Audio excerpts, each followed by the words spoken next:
with people who matter just like you.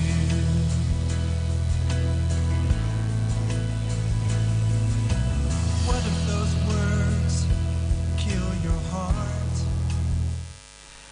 Good afternoon, wherever you are listening. King FM 94.7, and welcome back to another week. Stores your faith. As today, Tuesday 17, 2026. Welcome back to the Hot Talk Hour. Out of that box that finds your freedom to be known. Or I can say Hot Talk Podcast. Simply for being you.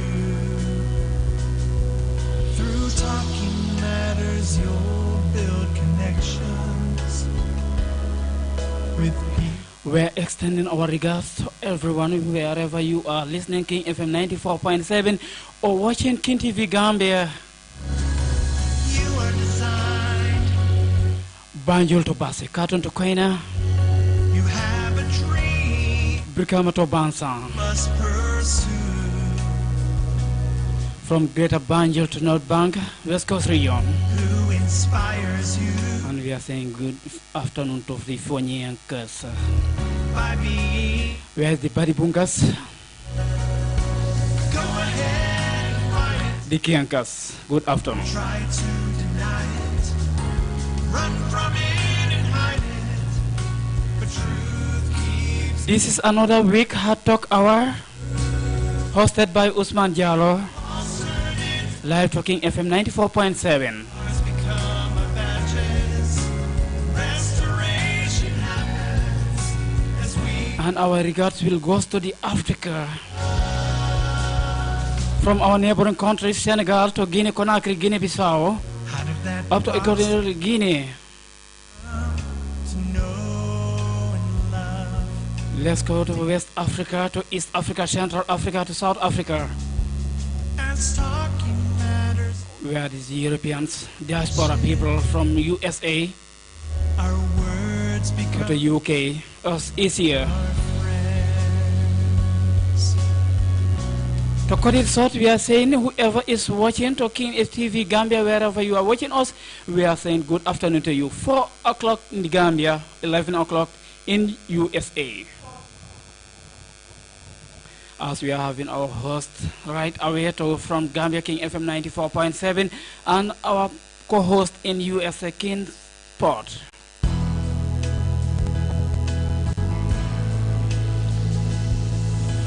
What if you're deep? And this program is powered by King FM 94.7, likewise Talking TV Gambia, on our YouTube channel to Hot Talk Our program. Can't feel. What if a question could bridge our hearts? Where we normally bring you to political hours, Words political parties, political peoples, or the wisdom political movements. to break out of that box that finds your freedom to be known and loved. We are just putting authorities across. So our today's topic is about the NAM salary in Build the Gambia, comparing the former regimes and the current regime. who matter just like you. And also we will talk about the term limits on the Gambia.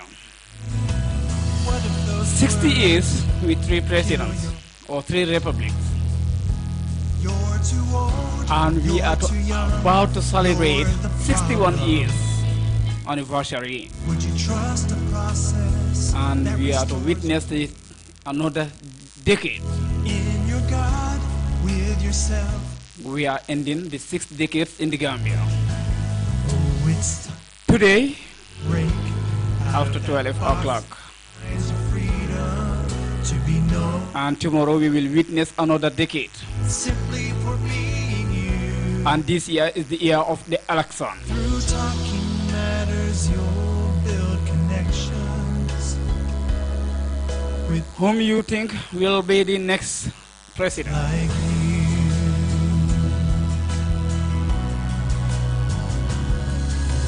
You are designed to So be different. wherever you are listening, King FM 94.7, you're in the Gambia, you don't forget to call 2500947 on direct call. Who inspires you? And also to let you know that we have our Miss here, GDC. They are our host for today's program alongside with Gftl, Gambia for Term Limits Movement. Run from it and hide it, but truth keeps calling you. Assalamu alaikum banin kam moy lal momol albe daming albe King FM 94.7 moy kan nyintembo kono Dawuda within Gambia Banjul to Basse ndol ba kalam tan direct bi talato 17 February 2026 nyatra talan nani futata King FM la studio to wolen hatok awabe futala after the full news wolen bi isa ya so le programme ni futani wolen di full news hour ñim programme fanan niatra bantare ko wolem teewlu programme be nala wolem cham aning Babu Cissé Ibrahima Ba wolé programme fanan hosla after Ousmane Diallo bin tolla ko partner wala ko hosta wolem GDC lamu wolem di deputy youth chairperson ni wonte fanan tolbe mo kelin sotola live on King Sport telephone so alkana Koronto albe King FM tune la rek suñu bokk yi fo mun ta nek yaa ngi déglu King FM 94.7 pour ñu xamal la rek ñi time on Tuesday 17 February 2026 programme bi ak na wala hard talk awat fu ñuy dalale ay politicians ay yeneen programme xamante ne ñu jàllale ko ci King FM 94.7 bu leen fàtte rek da ngeen call 2500947 suñu hostay GDC and Gftl so jannin be programme o dat la rek be GDC la mo konton kan an fanan be mbabula la rek ay mol fanan tentu jannin be programme o ñing kum fala simply for being you. Through talking matters, you'll build connections with people who matter just like. Well, Janim Betala on US Kakin Sport Dundi Ntola live Konoko but be Dana Studio Region for half past after Betala International. You're too young. You're the problem. Would you trust a process that restores? Dauda Albedami, especially the GDC militants, Alamo Albe Studio Kono King FM 94.7. Oh, it's time to break out of that box that. Assalamu alaikum barinka moydal momol albedami comme tentro kela rek Mr. Sekna ba fule rek assalamu alaikum janimbe programme ko fala be bulala pour ye mol fanan konton ba fule rek assalamu alaikum ise mol konton no to la studio de jana ba fule rek welcome to King FM 94.7. Well, thank you so much. Assalamu alaikum wa rahmatullahi ta'ala wa barakatuhu. To be different, you have a dream you must pursue to reflect the one. Well, that's the technical issues about Mba Folarek ala aya nyanta mo konton so. Yeah. Assalamu alaikum wa rahmatullahi ta'ala wa barakatuhu. Mbani ngol be konton na ka fo ndelem Cheikh Nafal. Kasi GDC Toyala Babi, Ibrahima Nyang Toyala, inshallah Rabbi. Just to say thank you so much for having me, on your studio today. And Ramadan in advance, Karim, to all the Muslim Ummahs in the world as we approach Ramadan. It's a pleasure being here today, and I hope they have a very fruitful discussion, inshallah. Okay, Abarka, Mr. Fall, happy Ramadan to all the listeners out there, and especially the Muslim Ummahs. And as well, we are saying happy Independence Day anniversary to you. Yeah. Well, I don't want to be skeptical, but I just feel I'm not going to say happy independent in advance because we're not really independent, so why will I have to? So that's my case anyway, and I feel we are not really independent, and I would not really say happy independent in advance. I wouldn't say that actually, because as a nation, we are not really independent.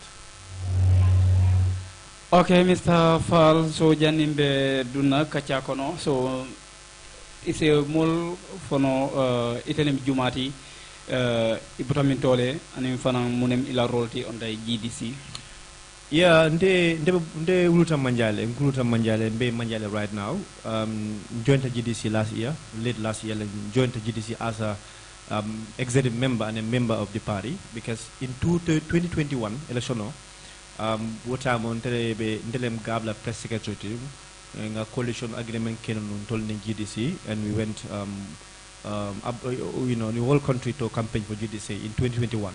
So that was a coalition agreement actually, but the bidding mutaje. Then I went back and resigned from GAP. Then last year, inshallah, I joined GDC again as a member now, basically. And inshallah, heading towards this election year, na kumfa umunti kom to make sure to sell GDC's agenda to the Gambian people, and hope that at the end of the day, we will have a GDC government in place come December on the 6th, inshallah. Okay. The program like here we have today discuss about NAM salary and for the comparing for the former president and the current president. So but hamna dañuy waxtaan rek ci wolof because xam nga am na ñoo xamante ne ñu nekk ci biti fale ñu mëna dégul tamit ñu mëna xam lan lañu wara lan lañu nekk di waxtaan fii nii. So time bi boo xamante ne last year, I joined the GDC, my Gambia Democratic Congress, under the leadership of His Excellency Mama Kande. So, invitation be behind the Buyu so tay lu wara waxtaan moy first day is about NAM salary. So jogel fofu tamit ñu waxtaan about the term limit, because so gis na Gambia ñu ngi celebrate sen 61 years anniversary. So lolu xam nga tay lañu wara jéxal sen 6th decade. So amana dene ñu ngi am ñetti président. Lulu tamit say benn case la. So but right now on GDC hamna at B is a presidential election. So lulu tamit naka la ngeen wara welcome si election bi ak sen campagne bi, because ñu ngi gis movement yu bari ñu ngi register sen bop ak ba pare ngeen tamit si coalition or whatsoever. Léegi nag si salary bi yaakaar naa this time GDC amuñu fa, they don't have like any NAM at the National Assembly, NAM member. So both like comparing to the past regime, the GDC amoon na fa National Assembly member. So gis nañ tamit am nga réew bi si lu nekk di dox. NAM si yaakaar na like luñ doon am comparing to the past regime during Yaya Jammeh, ñu ngi foofu amante ne seen salary bi dafa limit on, and but time bi nii gis nañ tamit seen the current government yokk nañ seen salary either 2 times, and am nañ tamit xamante ne ñu leen jox xamante ne as like seen moto yi tamit expenditure yi dafa bari. Because like no vehicle can spend less than 6,000 dollars on fuel. So li am nga bi yóbbu réew mi si kanam. So no gisee the salary comparing to the past before, because like gis nañ ñu ngi receive like yearly 52,000 per NAM, but this time we are seeing 600 plus. So lo am lu nga war a wax tamit si side boobu. Yeah, well, the reality in the ground moy dafa unfortunate, okay, compared to Gambia fuñ tollu comme noko waxe ñu ngi ni ñu wara celebrate independence. Looking at the Gambian context, are we independent, ndax ñu ngi mëna defal suñu boppa, ndax ñu ngi génné nit ci choono buñ nekké, all these things combined, it's very unfortunate. Comme nga am national assembly members yo xamné ñoo wara represent the interest of the people ci house bi, but it seems, and lool mo xew sa nekul, it seems it's a enrichment institution la ko mëna oyé tay képp koo xam ne a national assembly member nga, be it elected or nominated, you're riding a $12 million car. $12 million car. Lulu rek. Benen watala bo xam dafa yaatu because you know what is wrong with cars. Example, bu baro ñëwé es. I think dañ amone this, according to them, there was this fleet of vehicles that were given to these National Assembly members. Down the years, after 5 years, now they are riding another brand new cars worth $12 million plus. And it seems like National Assembly plus utekay alella nga ñëw taxawal waxaniti ne you will represent them when you elected ñu elect la nga dem nga represent sa bopp ak sa post ak sa family noonu la fa demee because man gisuma any reason why a National Assembly member representing the poor people of this country, because so only ordinary people here, they are poor people, the masses. When you say you want to represent them, yow tay ngay drive a $12 million car, ñooñu seen basic needs sax mënuñu ko am, then it means place la boo xam ne rek da ngay dem waxaniti lolé mëna wax convince len fenal len dem enrich sa bopp pare nga si because at the end of it loolu laa si gis ñii they are looking at not only suñoo saaf but they are also looking at after suñu saafee. It seems all of them, most of them, all of them actually, even after suñu saafee they will be okay with life because already they have accumulated a lot of wealth boo xam ne is taxpayers money, so it's very unfortunate. So moo tax soo xoolee this National Assembly du dee mën a press the government on certain issues like the expenditures and or corruption, because lu xew mooy ñoom si seen boppa ñu waroon a commencer all this fight are the people that are doing this to the masses. So that is it doesn't make any sense. I'll give you a sample. The Gambia National Assembly member ko manjala dika ko suma is a neighbor to me, okay? The only time nga gis yearly suñu dem Gambia once la moo nekk, the rest of the time fii la ko spend.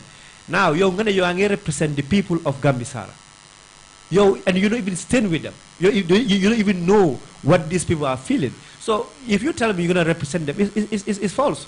So at the end of the day, come over National Assembly, you know, because they lose interest in their the way they do things.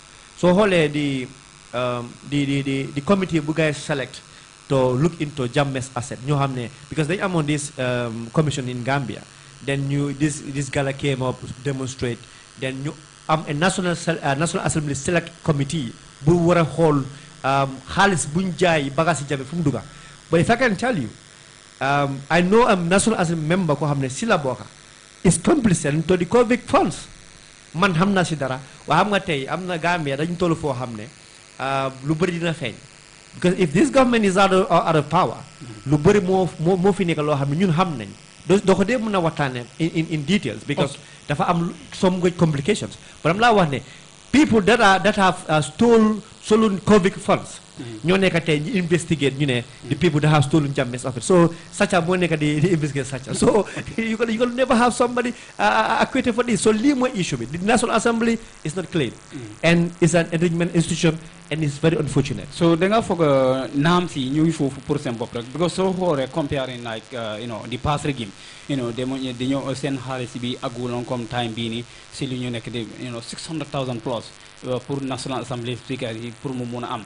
So ñoom tamit xam nga seen salary bi noonu lay yokkee yaa ngi sax. So léegi nag as a deputy youth chairperson and one of the political party in the Gambia, so ban like system nga am pour mun a convince youth yi mun a elect your party like GDC for the coming election?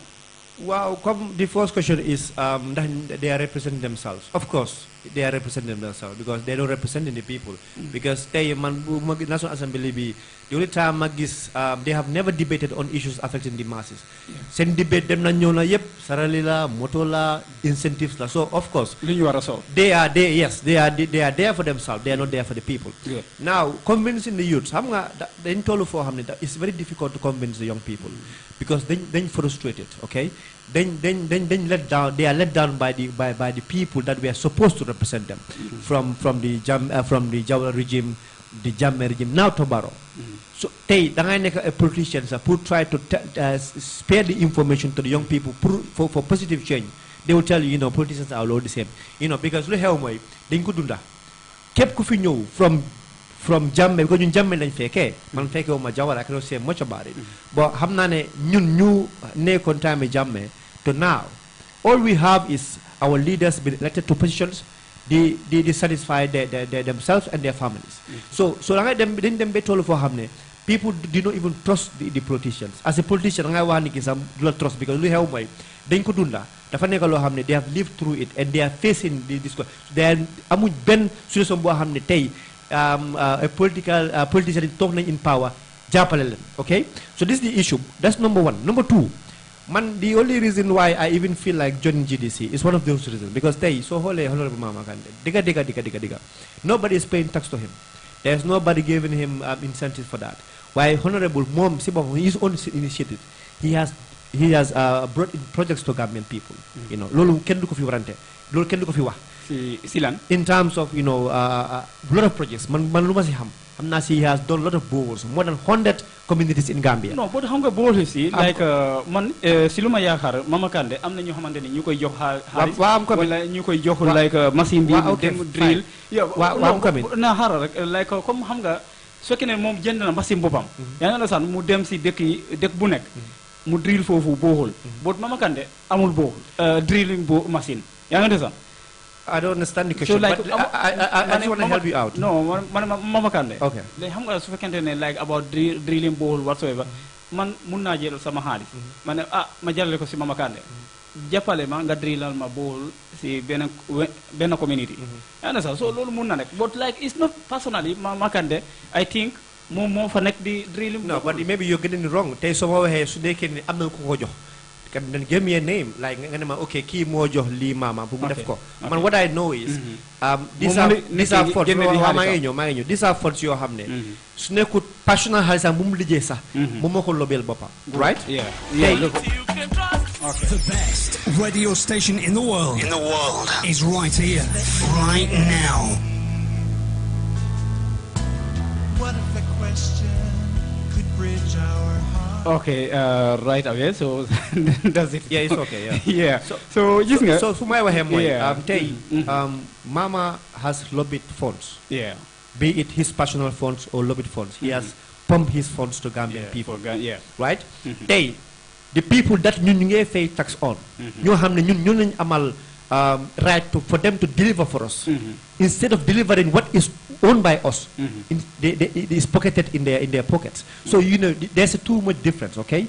Tey man am na ñu bari ñu lobby on behalf of Gambia. Tey whatever government has, whether it's international donors or whatever, is lobbied on behalf of Gambians. But gis nañ you know the same funds that are lobbied on behalf of Gambians are put in personal use by the government. So man tey soo bëggee laal foofu noonu, you'll be very wrong to say that. Lu ma xam mooy what I know is whether it's his hard-earned money boo xam ne moo ko liggéey ñu fay ko, or it's lobbied money, these are funds yoo xam ne he has lobbied for the Gambian people and he has also put it in Gambian people. And this is just one sample of lu ma la wax comme bohol. These are just one samples. Mama has done a lot from building bridges, roads, you know, and you know, a lot of projects yoo xam ne the community projects yoo xam def na ko man xam naa. Yeah, but xam nga like thank you very much for that. Like I know Mama Kandeh, he has been doing a lot for the Gambians because like at least am na lu fa lini comparing to other parties yoo xamante ne ñu ngi fii nii. Don't compare to another party. I'm just saying compared to all the political parties that existed. No dañu waxtaan. dama bëgg nga wax ma one political party, be it wax ma la bu ñu nekk government de before government, one political party boo xam ne he has been doing these projects rather apart from GDC. Tell me. Just seen also UDP releasing the sponsorship like scholarship and for about 600 students. Do you know how much students were sponsored by Mama alone in the University of Gambia? No. You know that's what I'm saying. What I'm saying, why you just give me the one sample? Okay, so right away, as a deputy chairperson and also as a deputy youth friend, what mechanism do you have, to ensure that GDC has come to the power in this 2026? Yeah, we're doing our quota. More trying to talk to people because GDC is one of those parties you have. When you talk to people about it, they have no doubt they're in love with the party. They're in love with the leadership. Okay, it's an easy catch for them to sell, and that's what we are trying to do. Even though too much shift has happened in terms of government using taxpayers' funds to entice people to join their movement. Just recently, $50 million women project, whatever. So these are things you have it's happening, and we are looking at it. But suñ warugal moy to face the Gambian people and tell them what we have for them. Now, them choosing where to put their votes depends solely on them, right? But we're gonna do our utmost best, inshallah, to push it, because agenda bi moy, Mama has been very consistent in terms of his messaging, okay? In terms of his delivering to the communities, in terms of giving back whatever he has to the people that he represents, right? So we're just gonna relay those information, because everybody is aware of it. Any in Gambia, when you talk about GDC, you talk about Mama, you know there's an impact he has done there. So we are replicating that information to the masses. It's not easy though, because you need to reach these people where they are. But because of the frustration, it's becoming difficult to really talk to people in terms of politics, in deciding what to vote for. But GDC has a chance, because the track record is clean, and I'm sure people are listening, and they will make the right choice come December on the 5th. Okay, thank you very much, Mr. Fall. So, ku nekk ñu xamante ne su fekkente ne yaa ngi ci déglu King FM 94.7 time bi nii mu nga woote si 2500947 lii la xamante ne la ñu doon amal si seen programme. But right away, Mr. Fall, GTC, because gis nañ ñu ngi declare si dara about this salary issue on the National Assembly, because gis nañ last year dañoo protest on January, about the judiciary, bill. So yokku nañ seen salary, ñoom National Assembly. yaa ngi understand. So last time Jammeh's era also gis nañ seen salary naka la yokkee. So they just come, ñoom dañuy ñëw rek yokku seen salary. But GDC ñu ngi gis mun na nekk like si lu ñuy advocate wala waxtaan si it's just political affairs, and you forget si state bi.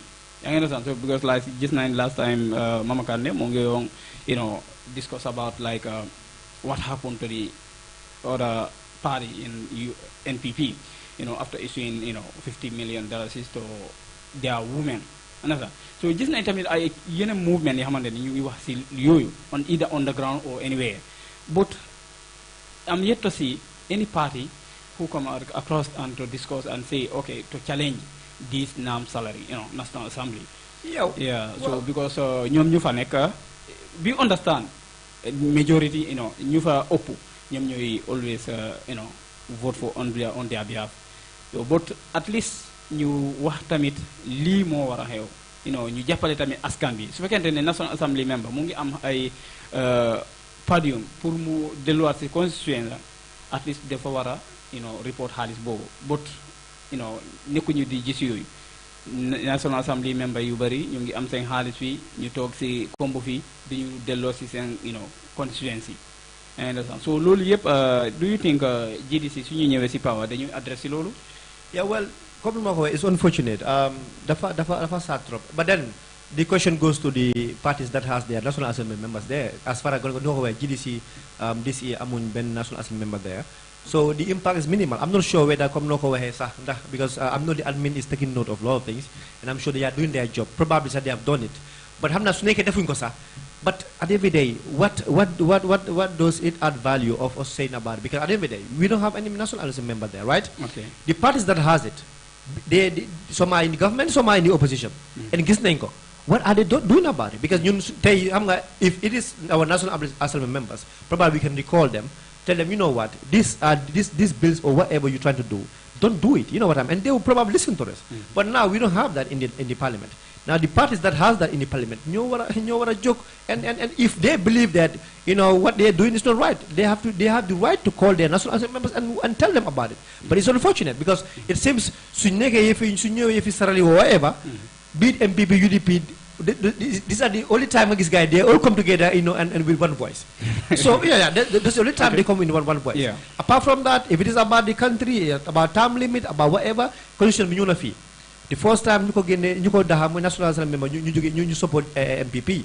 Now the Baro defarat, the Baro's constitution because you talk, you butcher. The UDP said no. But now probably the salary you're talking about, they will come together and say yes about it because it's their own interest. So they can be more. It's funny. It's a very funny country because the only time they come together and say the oneness is their interest. Su nekku seen interest rek, they always say pressure. And that's the problem. So it's unfortunate. Okay, GDC criticized. So of course, we know with this. They are there for their pockets. Of course. Well, no, National Assembly members time being si lu ñu gis rek on the Gambia, so ñu ngi foofu pour seen poste yi rek. Okay, but su jógee foofu tamit balaa ñu dem si sa rôle as naka la nga mobiliser sa youth si tamit wala naka la nga mën a jàppale si ku fa nekk as the youth president at GDC but léegi am nañ tam xamante ne gis nañ benn movement tamit dafa génn ñu ne term limit dafa war a am si Gambia and GDC is yet to be in the ruling party so léegi su fekkente ne term limit nag am na Gambia noo ko gisee tamit. Yeah, GDC is a very democratic party and I'm sure lii dafa nekk loo xam ne it's a welcoming news because loolu lañu bëgga because we want to see a term limit not only because of bar moo fa nekka but because suñ democratization process bi daf koo dëgëral we cannot have a Jawara type here 30 years plus we cannot have a Jammeh type 22 years why so we cannot have a president that stays for more than 3 terms loolu ñun ñëpp war nañu ko mën a bañ because it is not really good for our democracy 1 2 the national development because they with everything they said the MPP developed fine ñoom seen own time they have developed what they have done but now let's say Barrow definitely more than 2 terms bi mu pare somebody comes in with something new another 5 years 10 years ko tam keneen ñëw so the time we are talking about 30 years or 40 years or 50 years Gambia will be somewhere else because ku nekk daf ñëw with your own agenda so that's what we need so we don't need as because the longer they stay, the tendency is they become dictators. And Barrow, if we allow Barrow to stay another 5 years, the tendency is he's going to be a dictator. Because the parameters that is giving the guy the power to be a dictator is still there. Because this constitution be moved. So if we're not mindful, if we have another term of Barrow coming for another 15 years, then you am another dictator. So and we don't need that. So I think we welcome, as a party, we welcome the idea of a term limit, and of course we're in support of it. Okay, Gambia for term limits. Gftl, ñoom ñoo fa taxaw pour ñu ne discourage Gambians yi pour mën a contest for the Adama Barrow. But before that contest, come, ñoom ñu ne Barrow warul contest. So GDC. nanguñ la loolu wala gis ngeen Barrow dafa war a contest as a Gambian wala wala warul contest totally because this is the third no, but I said it here wax naa ko léegi he should not morally Barrow should not because Barrow bu ñëw we all here ñun duñu xale léegi when he was coming to power one of the things he was advocating for was term limit and from that mu jaay nit yi 2 years la jaay nit yi with gomloo nit yi ne the honesty whatever is moral obligation comme constitution bi may na ko mu taxaw temps limit but the moral obligation is waru ko mën a taxaw and ñun citizens of this country I think we should say no to it to avoid a scenario where we will have to fight another dictator to avoid that I think we have to say no to term limit and ñun dëgg we said we cannot support a term limit and Barrow has to come down loolu lañu wax because the moral obligation am la pour mu wone ne this was what he was advocating for but it's unfortunate man I think I see Barrow going wanting to go for a more than even 3 term because gis nañ fi ñoo xam ne politicians ñoo xam ne ñëw nañ come out nañ in plain ne Barrow wax na leen in person ne he wants to be here for 20 years that's 4 terms so and we don't want that and we are saying 2 terms is okay for a president that's it so GDC disagree for Barrow contesting. For being used through talking matters, you'll build connections. So léegi nag dañuy dem straight to US foofu la ñu amee for 11:37 minutes fii la ñuy dugale King Sport maa fale rek asalaamaaleykum King Sport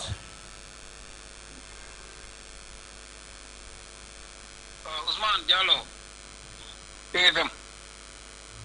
Okay, alaikum salam King Sport straight to US Nyinte Mbokono told by Kachakano about the term limit fund as you are the founder so Nyinte Mbokono you are live talking FM so it's a more content until Gambia Bangodo Jang.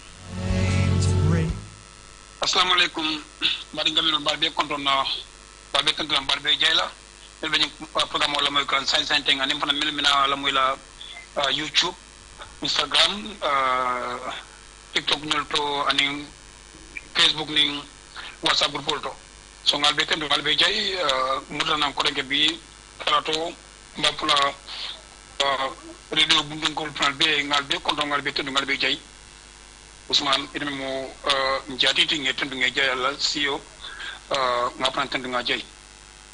Okay, Abrakabake. So be Naluntango, Walen Sefnafal of GDC, as the co-host at you are there. So you are the founder of Gftl. So Nintam Bokono and told Bekachakanu about the National Assembly Salarise. So Niya Jube comparing to the former regime, Mansagunda Muntambitanu, Walem Ya Jamela Wato, and Nintam Bokono, Niya Jube. Wala salary alafata bakele but near alafata nyami is discreetly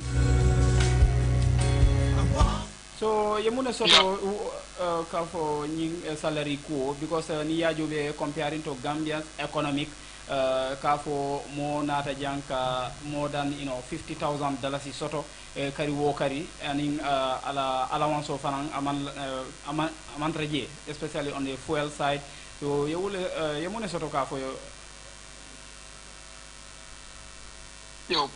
thank you very much konton na GDC apa ko mba konton babake programme ni bani bin nabi den programme ni na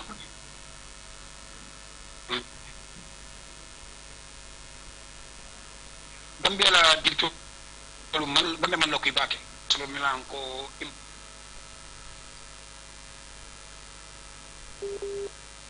bang koy kami na force kami indi to la ni ngam ko ko ko mo ta ci bu lekele la nam na moy par ko ngam ta ko no do la ditol make ya dem la ditol make min ditol le to mo jarana la ina saklo mo ta ci ka ke ila sala ila dum tonti yo fo kan ko do to kami idike start odo way mo netan wolni ko ditol start pour ka enjoy mino nyi pati ditol plate mina pati la o kola fa nan ina le sarri kafu sarri ya kafu nyami nga asamboro ba watale gambe dum be o kala gambe dum be constant ni ditol men kada every year kala sarri kafle ni ditol no biteng ni lam ditol te men ko gambe tar ko no dia di wos MPs men ko ndesa fono par exemple ni second time ditol itam di wos MPs te men ko so gambe tar ko no okay ina gambe dol flan sang mo men ko moto da fono la because mo men tanda 2 million plus dibto mi ko kamina do mi na dibte yalla wato menna c'est que le fond ima sanno do je fa façon account sponsor bank account sponsor so dibto le kala mo million niati within 4 years sokono nsaba 3 sokono kala million niati so okay wodo dibto de ku ken no nat no la molye membe bangu den content la membe ko gambel loi pour que loi kendo di molye takeno la karme kala et loi kendo be dibto sansanale ko do me kama no lo nyama lo kendo be pro dibto sansa e president sansanale ko do me akalafi ay surprise no lo nyama so wala dibto nente loi kendo di la mol wala nan del ko alimbe nga kada nga den na limit ngalo ni gambe banko kam ni mo president mo kele ni mo gambe lati la ficholek wala nga tamli ko ta nga la ta kalon. Okay, Abrakabake, so ni yajobe wolem kin sporti mumbe US nyinda mbokono abe fanan balambaya itandikan ala the NAM salary issue. So because aketa constant bati in Gambia because ni yajobe ni atra itata marché to sa ni ko nyininkaje wol ko ni yafo ni aserta bakele wol bakola digital fanan la kodo imaje wol la motolu be borondika more than 3 million dollars.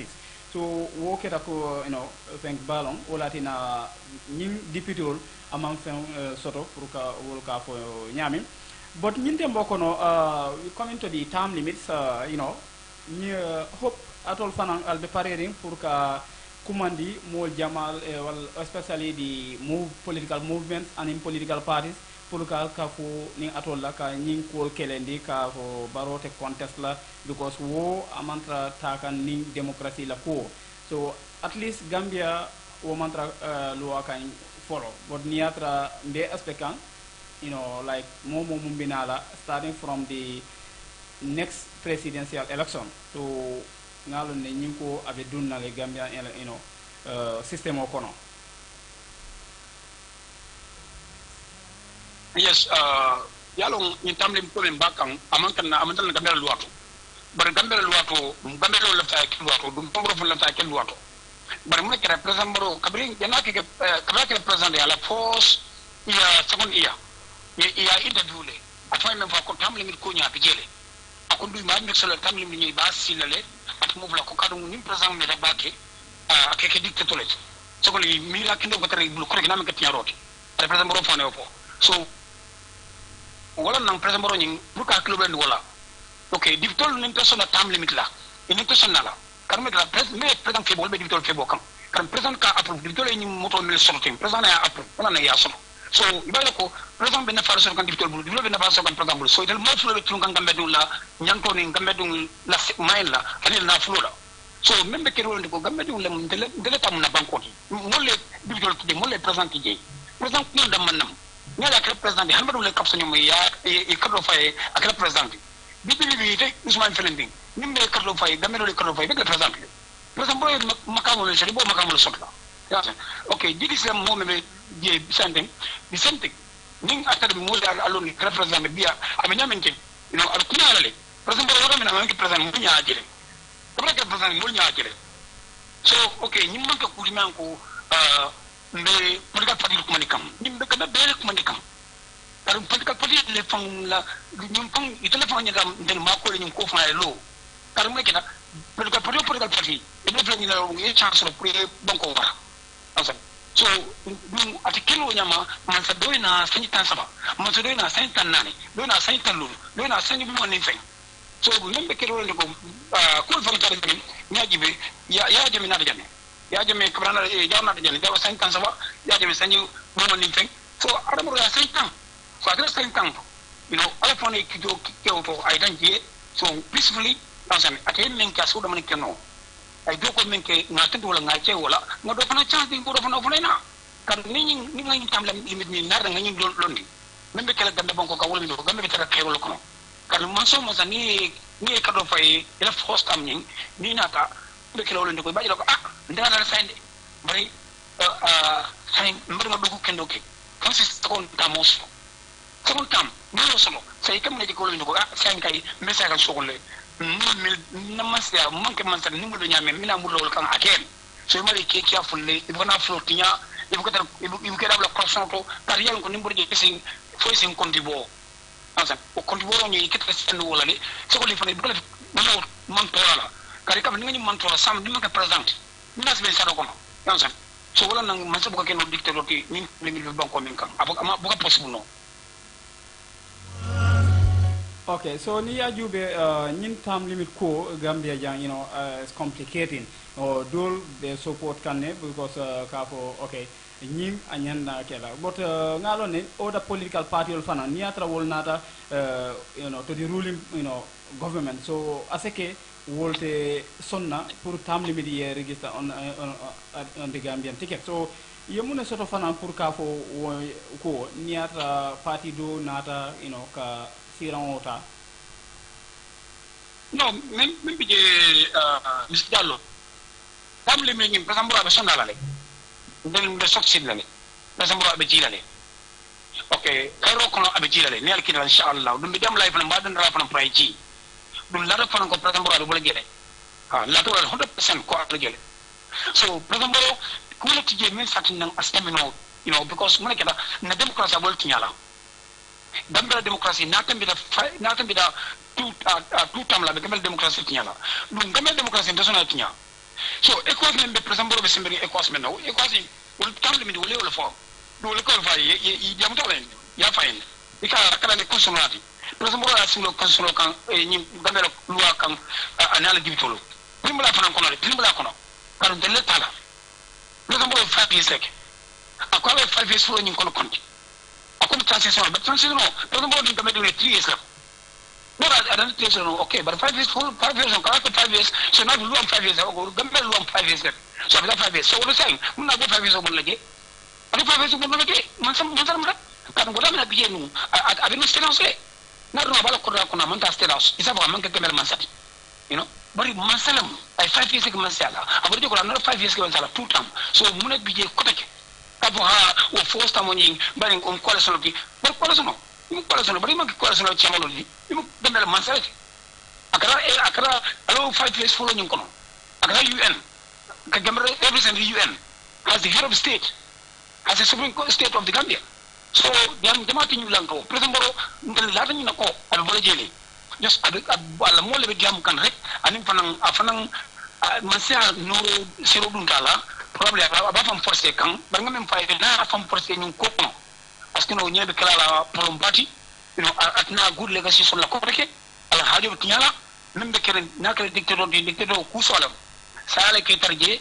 o sonru o reban ko bula min titi so dictateur la dugo molti ni mu dictateur ni bëgg la masala e ka faale je ni ma faman sa ko e be sonnale ni me sonno e ka borle ban ko bula dum man duwa ay okay wala fa peacefully ay buje kara kono denga deng a fa ay legacy du gambe ban ko kan hana ti yaro men ke gambe du be fa sonle gambe lu sa jule yam fa no he bar ka fa ko president ro de politika pri be mi ale bala no oti tra wona kala kan ko di president ro be jidale president ro ti tamino la tout tam la impossible albe fero fere ke ga o fero ke defal fero men ke ga ngake bar ni tenga lon kat ko delbe soxit la kan dunia ben tele face la e ko ben tele face la senegal ben tele face la dunia ben tele face la only ulcesons mele da kayol dunia ko ben tele face la das okay wala so ni ya jube nyintam bokono GDC wala tolla second partner of the today's talk show ni yamuno soto pour ka fo GDC mol aning the deputy youth president also mumbe munata jam ya GDC fofo mbe tan la bake ila nyaton ko mun sanwale ben natima amda kabum ko lem fululu ngaba en dimma yo bari mole mati men ko ngonte nga respect bakel ngam ka len ka mole non ko gonte ngat politika premier de ngakano GDC le mu aning PDOS ko mo len because mo nekata ila commander nyalam e GDC e principle no soto mo le minister mo understand they have a principle so wala nante ngi kanu amante mo ke GDC parce que ban nga dem taw ko lale mama kande an non possible nan life kono yamo e 15 GDC ma ndeko political party male bari GDC namne ma mo nekata ngade the man has a vision follow al kude dañu bakke amon tabalis kuma ntam mo ma dem ko ala banko kam sama jang he is very open dans mo kan kera ko ti men ko ngala ko mo mama kan no fisi ko nyama so mo mel laptop kala ko ke dictator ko bla dictator ko budan ko don ko wuli ke enjo men ko wala ko bu GDC fa kra MPP yam mo jabole GDC dara MPP abe feni nyinin kam am kan de ka kele abaki ka mo genne mo ka jira ko development la do ni ko kera banko kan rek aspinja jama ko ay adresse dunga ka adresse nan ko non bunya ko no kade ko nyatun ko nyata adresse kan nyamen aka ko nyaman abaka ko mudi men ga ko fatale so mama ni ajibe ni pesa mbodo kula adresse kan ay mama kan ni kula adresse bu ko kino kill so kala ko ay lesi block quality a sabale ala ila vice fongoni youth president ni malom bake mala fi ko fala because ma mbuka follow probably snat yentalong bari ngalong ko mo mama kan de bala ka mo kendol so ko nyaajo ibe pola so dilala so GDC am 100% so mama kan bibi ya tabulo kam ni ta tanyin ka nyin tam limit nyin wallahi ngam malong abele flo leke so nti men ken wala ko be nga deng nga ba ko jibe ni be dal bankola esoleke so ijikita Gftl and GDC se doko no wala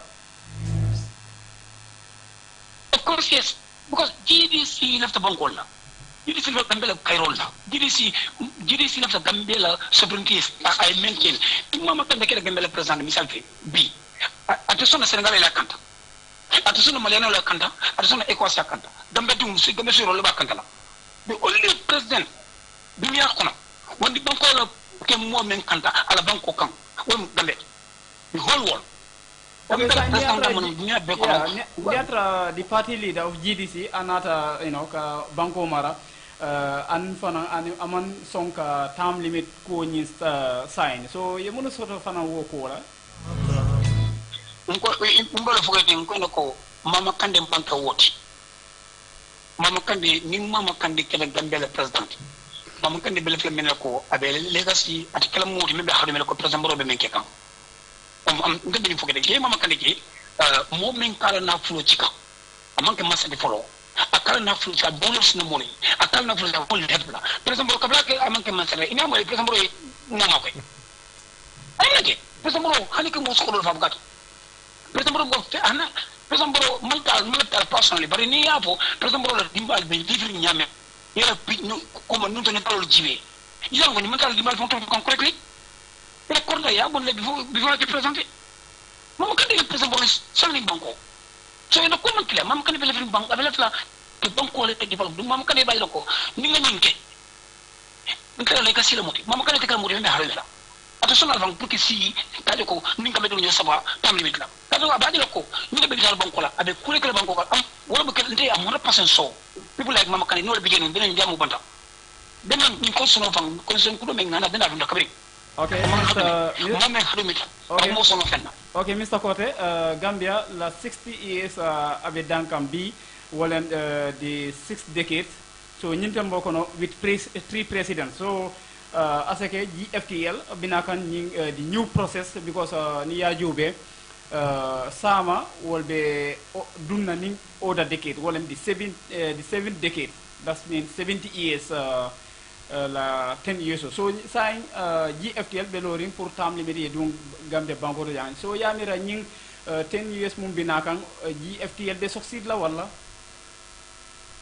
ko ne ko wi ko wannan ko president bro is going mbem foke jang ni sebe yalla ni binan jamuta president bro to consult this coming as on 2020 that to consult election am possible because membe ko membe la rin ciram kan dunia le be ma ko kan dunia ben komale ndelu wiya min dunya be ni moy kan kende kende man ko mo remanko kitambul mutambul fantambulu bertambulu hani punko fundum atambulu wonde nde peacefully mbes par exemple sampe kan nga dina fan se par exemple dani atembe la ni sungar ko la bayda dunya be wala ak ke jamae do be tro le tro se vela ni de par le tro même privé nga mais se be kayte ni dunya be la pour yena par exemple dani mole dafa démocratie kene le tout mo la banko kam ko la même fane na banko kan kayte dunya la wallahi dina be jam le president so dum president ngati ak dunya la ko makam mo yani kar mamre president sonna ni na ko banko dimle ke karto fante bari banko dilum be tusi wolale wandi banko diwnu mo le commande walti wala ni be nesta to ne ben kan kan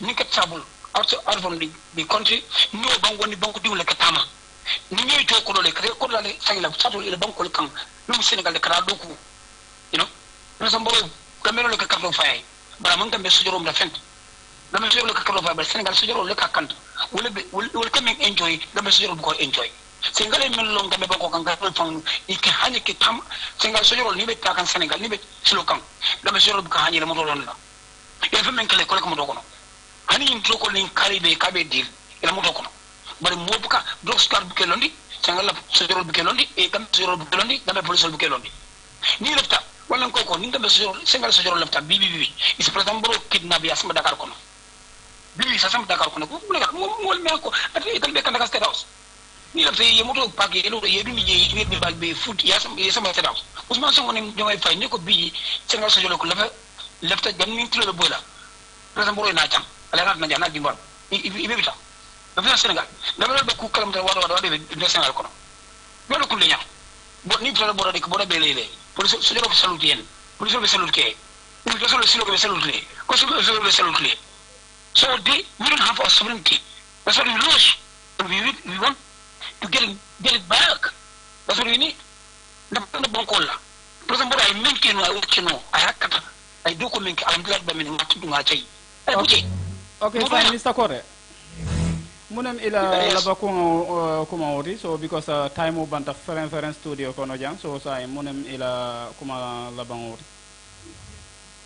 Not malaba moment wala to Gambia, let's come together. Be nga deng yola ndenge kelenti ngaka ngana banko kondi.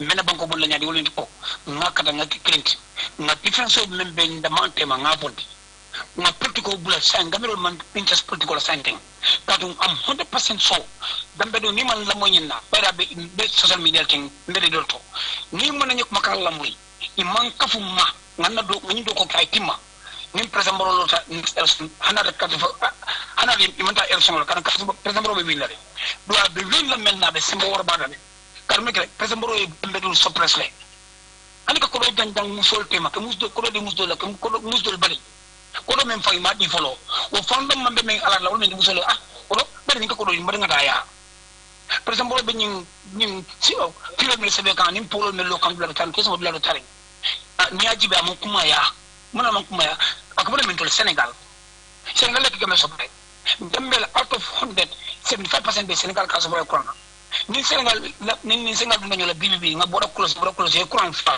bi kon blackout so presa wala ko jawaray ye Quran bi mo la le nta jaba mi Quran mo lanta bar presa mboro man Quran mo la ay kon di Quran ta ay mfuala ko le jo at the end of the day ni will come for the what like isla kon fanole so wala Senegal la men Gambia bo la kala presa mboro ko ji so Gambia dunu let's come together be nga ke clinty na political boni ndamon tema na concentrate only presa mboro pra kan contest this election now contest will win 100%.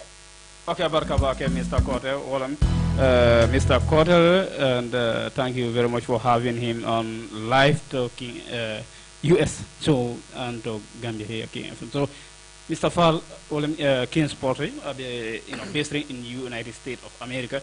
So, Nintambo kono atefana the founder of Gambia for term limits. So, yaje kom atefana abe mune advocate fan Nintambo kono baro kana election contest. So, ngamira GDC fana abe will cooperate with Gftl to ensure that yes they have succeeded. So, wala yimune for sort of pro kola. Yeah, nga comme ay fo ñami rek abe fole mama it's a honest person alafta bankola and it will for I think they want after munna welem banku dinya e ka wole itandi. And of course anything that has to do with pride in this country, Mama, Honorable Mama Kande will support. And Dol, we are supporting this because Laftale, a president set in Gambia, we don't want a reputation of what happened before. Laftale ko mu sorota. Let's have a term limit. Everybody comes 2 terms. You okay with your development agenda? Do it now. I continue, and the process goes. That's what we want, and I'm sure Honorable will really support that cause, inshallah. So, like, come as a deputy youth president, and also like with your boss, so al strategy soto pour ka youth soul convince of like niatra albe navitanol organizer wala al platform soto kan comme kata to the youths pour ka wol ko oblay wala ñaadi yeah, the agenda is to show the Gambian people, the Gambian youth, the honesty of Honorable Mama. Okay. If he wanted, probably he's in MPP, probably as the vice president, not afternoon be. But he doesn't want that. So of course, Ndolbe Munkek and the strategy we are doing is to sell the agenda of the leader we have, which is a honest leader, a leader muyalonko after la banko, a leader muyalonko akala kodo boni kala banko develop without even taxpayers' money.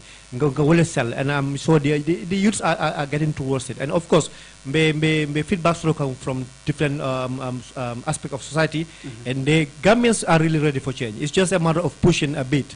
But with the agenda we have to sell the agenda of the party leader, who is a honest person and a very proud Gambian, of course the Gambian youths will listen and they will support him. Yeah, so come like Luga wax rek lo xamantene yeen ni paré ngeen pour jaay the agenda of Mama Kandeh pour mu mëna dem ci State House mom tamit. So but yeen comme xalé tamit su fekkente ne yeen ngi submit because gis nañ Mama Kandeh mu ngi submit comme drilling bowls comme si sport side sponsor yeen tournaments up there. But I think there are huge strategies su fekkente ne like mun na nek comme women mobilization c'est on come into the strategy. So ñom c'est ban strategy lañu amé pour ñu mëna mobilize women because agriculture dafa base bo jigen yi xamantene nekuma di gis Mama Kandeh mu ngi ay jappalé jigen yi xamantene comme ay garden wala yeneen sector. Maybe then mota henya information la rek but then I can tell you Honorable have done a lot in all aspects. Come no way human gardening and everything. Lum si def sa du je, okay? Because I think most of his bowls are see women gardening lañ ko def the support women and Honorable dafa laal all aspects in sports, in music. Recently we went out to support in Nyancho at Bakau, support a huge package pour rek support ko in his because and lolu amuñ ci ben njëriñ after every day. Why we did it because Honorable felt ne di moy support. So Honorable amul aspect bu mu lalu in Gambia. So da ngay wax ni yeguma ko o xawma, but there's no aspect bo xamne in development bo xamne lalu ko. So ñun agent bobu lañ di set rek suñu démé tay fo dem rek you just tell them what he has done, and dañ ko dee nangu. And most of the time, I can tell you, da nga dem si society or community, nga wala leen honorable rek ñu ne la hey moo fi defoon lii. These are things you have man witness na ko du ben du ñeta. So of course it's easier to set the agenda. It depends on whether Gambians are ready for change come to 2026. Time bi dafa jeex tak but léegi est-ce que yeen GDC par ngeen pousse pour Mama Kandeh mëna dem ci coalition because as the deputy youth president, so yen xale yi par ngeen pour pressure Mama Kandeh pour mu mëna register to any coalition? No, it's not a pressure. Ken du fi pressure ken. We're looking at both sides, okay? He can go solo, which is a possibility. No, so just ma preso comme yen ñu fa nek comme as the youth xale yi ñu fa nek ngeen mun na nek ngeen tok ak president bi ngeen wax ñun lii lañu xalaat because gis nañ benn nit mënul jiitu fii nii. Yeah, of course. I think that's part of the plans, and of course loolu discussion mu ngi dem, and I'm sure we will come to that with time. Dinañ ci gën a waxtaan. Well, I'm sure Honorable is open to both, inshallah. Okay, so time bi jeex na lu am lu nga war a wax. Thank you so much. It's a pleasure being here, and it's I will hope to come back again and share more lights on about GDC. I appreciate your time. Thank you. Okay, thank you very much. Loolu moo nekk Sehna Fall from GDC. Moom tamit moo nekk deputy youth president of the GDC. So gis tamit si programme bi fii la ñu amoon dalaloon tamit King Sports moom tamit xamante moo nekk the founder of Gftl. Ku nekk ñu ngi leen sant di leen gërëm bu baax a baax pour topp King FM 94.7 ñu ngi lay wax rek dinaan Tuesday comme ñu lay wax tamit happy Ramadan and also happy independence in advance. So because tey ñu ngi jeexal suñ 60 years anniversary, suba ñu commencé si beneen 10 years, so yàlla tamit ñu fekk si